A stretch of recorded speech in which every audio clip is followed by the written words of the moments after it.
Esta es la aplicación que vamos a crear en este tutorial. Es una aplicación Flash que se encuentra dividida en tres partes. La primera parte es un archivo PHP que se va a encargar de generar las consultas a la base de datos, y con la información recolectada de la base de datos vamos a crear un archivo XML. Después, Flash se va a encargar de leer ese archivo XML, leer los campos del archivo XML y mostrárselos al usuario. Vamos a explicar la primera parte de esta aplicación. Primero que nada, se encuentran las variables con las cuales vamos a establecer la conexión a la base de datos. Cabe resaltar que es una muy mala práctica de programación poner las credenciales de la base de datos en el mismo archivo en el que se están creando las conexiones. Lo hice aquí simplemente para cuestiones prácticas y demostrativas, pero no se recomienda que se haga. Posteriormente creo la conexión a la base de datos. La conexión es exitosa, le informamos al usuario que no se pudo establecer la conexión. Después definimos la consulta que le vamos a hacer a la base de datos, que le estamos diciendo que va a seleccionar todos los campos de la tabla Customer y nos va a regresar los primeros 10 registros.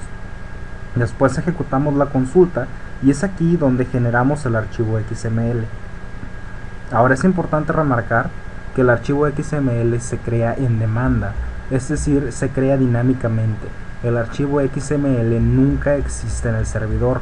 Lo que vamos a hacer es que este archivo XML lo vamos a mandar a través de una variable post al cliente Flash que se está encargando de ejecutar ese archivo.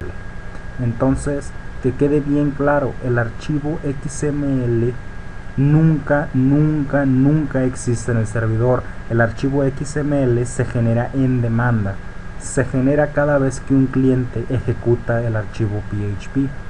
Y finalmente lo que estamos haciendo es que línea por línea, registro por registro, estamos llenando la información en el archivo XML. Cerramos la conexión a la base de datos y guardamos los cambios en el archivo PHP y ya damos por sentado que está funcionando. Ahora nos pasamos al entorno de programación Flash. La manera en la que a mí me gusta estructurar mis proyectos es tener la escena vacía. Después me voy al campo de propiedades y en el campo clase escribo un nombre de una clase y hago clic en el lápiz y me aparece el código, que en este caso ya lo tengo escrito. En las primeras líneas importo las librerías que necesito. En este caso estoy importando la librería Movie Clip porque necesitamos mostrar información en pantalla. Después estoy importando la librería de red porque necesitamos utilizar URL Loader y URL Request. Después estoy importando la librería de eventos y finalmente la librería Text Field, que es donde vamos a poner la información que estamos leyendo de la base de datos. El constructor de la clase simplemente define cosas básicas: lo ancho y el alto del campo de texto, la posición, el texto inicial, y le decimos a Flash que muestre el campo de texto en pantalla, y después llamamos a la función loadData. Lo que sucede en loadData es que le estamos diciendo a Flash que vamos a pedirle que accese una página web a través del objeto URL Request. El constructor de la clase URL Request acepta como parámetro la página web que vamos a accesar. Después le estamos diciendo a esta clase que necesitamos que la información que nos va a regresar, queremos que esa información nos la regrese a través de variables post.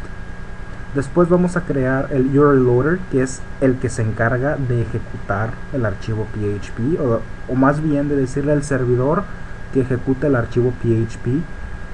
Y en cuanto el servidor le diga al loader, a nuestra variable loader, hey, ya se ejecutó el archivo PHP, ya se terminó de ejecutar. Entonces en cuanto el servidor le dice eso al loader va a ejecutar la función completado.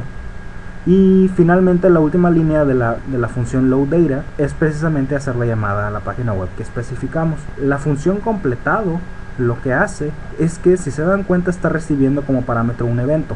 Este evento es event complete. Ahora, como lo dije anteriormente, el archivo PHP envía el archivo XML dentro del evento que completado está recibiendo. Si nos vamos a la línea 44 del código, podemos observar que estamos instanciando la clase XML y le estamos pasando como parámetro el evento con dos propiedades del evento: target data.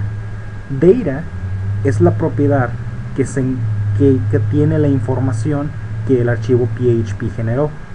Después vamos a crear un XML list, que es el que se encarga de leer todos los campos que se encuentran en el archivo XML, y vamos a accesar esos campos en el ciclo while que estamos construyendo. En este caso queremos accesar el campo que se llama primer nombre, que se llama first name, primer nombre en inglés. Si nos vamos a la aplicación final, podemos ver que estamos mostrando el primer nombre. Ahora vamos a hacer algunos cambios para demostrar que esto funciona. En lugar de querer los primeros 10, ¿qué tal si ponemos los primeros 5? Guardamos el archivo PHP, actualizamos la página y vemos que ahora estamos viendo los primeros 5 nombres. ¿Qué tal si queremos cambiar la presentación de la información? Vamos a tener que cambiar el archivo Flash. Ahora, junto con el primer nombre, quiero que muestre el email de la persona que estamos accesando. Guardamos los cambios al código fuente, nos vamos al proyecto principal, publicamos el proyecto, nos vamos al explorador, actualizamos y vemos que estamos accesando el primer nombre de las personas y estamos accesando el email de las personas. Así es como concluyo el tutorial de cómo accesar una base de datos con Flash, PHP y XML.